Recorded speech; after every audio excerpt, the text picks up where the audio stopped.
Bonjour mes chers élèves, j'espère que vous allez bien. Je vous prie de bien faire attention avec moi. Alors, aujourd'hui, on va faire du vocabulaire. Notre leçon, c'est bien comprendre le sens d'un mot. Alors, comme première étape, on va voir les objectifs de notre leçon. Voilà, objectif. Utiliser le contexte pour comprendre le sens d'un mot. Savoir choisir parmi les différents sens proposés pour un mot, même mot, dans un dictionnaire. Alors, on passe à la phase de découverte. L'étape 1 regarde le texte qui entoure le mot. Alors, aujourd'hui, on va savoir comment trouver le sens d'un mot inconnu. Sachez que dans un dictionnaire, il y a plus que 200 000 mots et tu ne peux pas tous les connaître. Et tu ne peux pas connaître tous les sens de ces mots. Donc, cette leçon va nous aider à acquérir des stratégies pour comprendre le sens d'un mot dans un texte. Prenez le manuel, page 196. Alors voilà, je vous lis le petit texte. Pour survivre dans la forêt, le poulet picorait des graines, le lévrier chassait du petit gibier, le mouton et l'âne broutaient des feuilles dans les buissons. Un jour, l'âne a trouvé de l'herbe grasse et tendre. Il en a tant mangé que son ventre est devenu gros comme un tonneau. Alors, quand vous voyez, voilà le texte, essayez de le lire 3 fois au minimum. Après, on va répondre aux questions de compréhension. Alors, compréhension globale maintenant. Alors, quand vous voyez, voilà les questions. Que fait le poulet? Que fait le mouton et l'âne? Quel mot dans le texte a un sens voisin de picorer et brouter? Pourrait-on inverser dans les phrases les deux verbes picorer et brouter? Que signifient ces deux verbes et qu'est-ce qui t'a aidé à bien les comprendre? Alors on passe aux réponses. Voilà. Que fait le poulet? Alors le poulet picorait des graines. Que font le mouton et l'âne? Le mouton et l'âne broutaient des feuilles dans les buissons. D'accord? Deuxièmement, quel mot dans le texte a un sens voisin de picorer et brouter? Si on lit le texte, on va trouver le mot. Alors on commence. Le poulet picorait des graines, le lévrier chassait du petit gibier, le mouton et l'âne broutaient des feuilles dans le buisson. Un jour, l'âne a trouvé de l'herbe grasse et tendre. Il en a tant mangé. Alors le sens voisin des verbes picorer et brouter, c'est le verbe manger. Alors troisièmement, pourrait-on inverser dans les deux phrases les deux verbes picorer et brouter? Non, bien sûr. Pourquoi? Parce que je ne peux pas dire que le poulet broutait des feuilles et le mouton et l'âne picoraient des graines. Je ne peux pas parce que le mouton et l'âne n'ont pas un bec pour picorer. D'accord? On passe à la quatrième question. Que signifient ces deux verbes?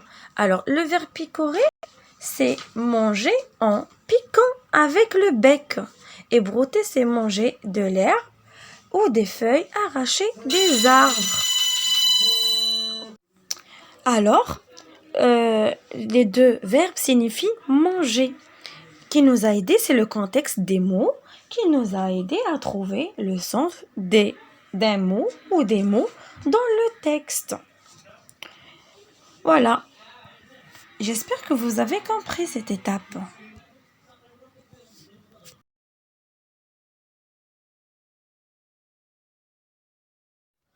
Alors, on passe à la deuxième étape, c'est bien choisir parmi plusieurs sens. Comme vous voyez ici, on a une image. Regardez, il y a l'âne et son petit. Alors, l'âne a trouvé de l'herbe grasse et tendre.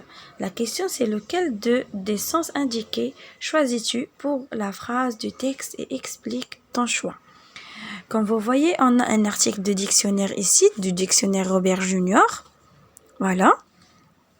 On a le mot grasse, formé.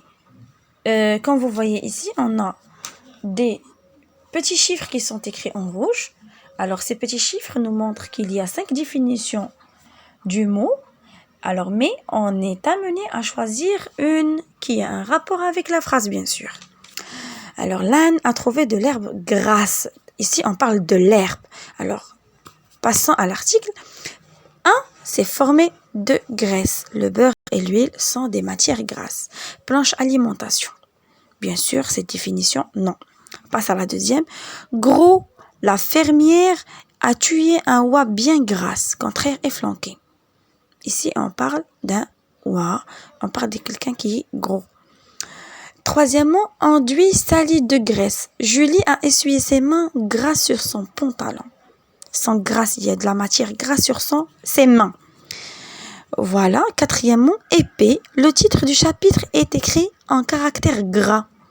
Une plante grasse aux feuilles épaisses et charnues. Alors ici, on se retrouve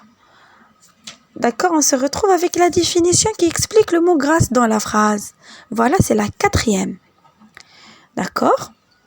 On passe au mot tendre. Tendre, c'est un adjectif, bien sûr. Regardez ici, on a deux définitions. Il y a deux petits chiffres en rouge. Alors, ça veut dire qu'on a deux définitions. Premièrement, alors qui présente peu de résistance, d'accord? Il est mou. Cette viande est très tendre. Aussi tendreté, on parle de la viande. Contraire, coriace, dur. Deuxièmement, affectueux et doux. Elle est tendre avec ses enfants, aussi tendresse. Alors ça, c'est la façon comment dirais-je? C'est une personne. Dans la deuxième définition, on parle d'une personne qui est tendre. D'accord? Alors, la définition qui a un rapport avec le mot tendre, c'est la première définition. Parce que la deuxième, on parle d'une personne. D'accord? Alors, pour bien comprendre un mot dans un texte, il faut regarder le contexte où il est utilisé, ou je dois vérifier dans un dictionnaire. Et dans le dictionnaire, on trouve plusieurs sens du mot. J'espère que vous avez bien compris aussi cette étape et toute la leçon. En passage, je retiens.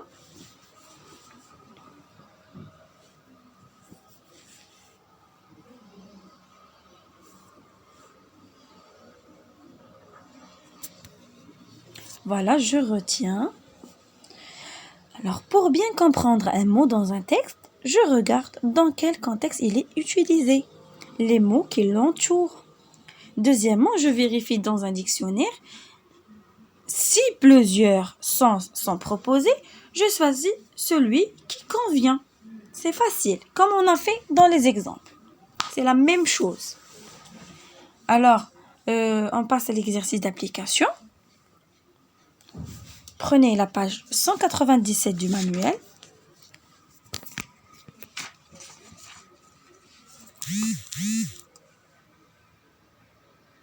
Voilà. Exercice d'application. Relis ces lignes de la lettre de Zahra, page 91. Puis, pour chaque mot, choisis la bonne définition. Recopie les mots du contexte qui explique ton choix. Alors, je lis le texte. Lorsque, à midi, j'ai trouvé ta lettre dans la boîte, j'avais envie d'y répondre tout de suite. Je n'en pouvais plus d'attendre ce soir. Le moment où les autres seraient au salon pour être enfin seuls dans la cuisine. Comme vous voyez, on a 3 mots A, B et C. Boîte, répondre, salon. Alors, chaque mot a 2 définitions. Il faut choisir une définition qui appartient au sens du mot. D'accord? Qui appartient ou qui se retrouve avec la définition que vous avez. Alors, à très bientôt mes chers élèves.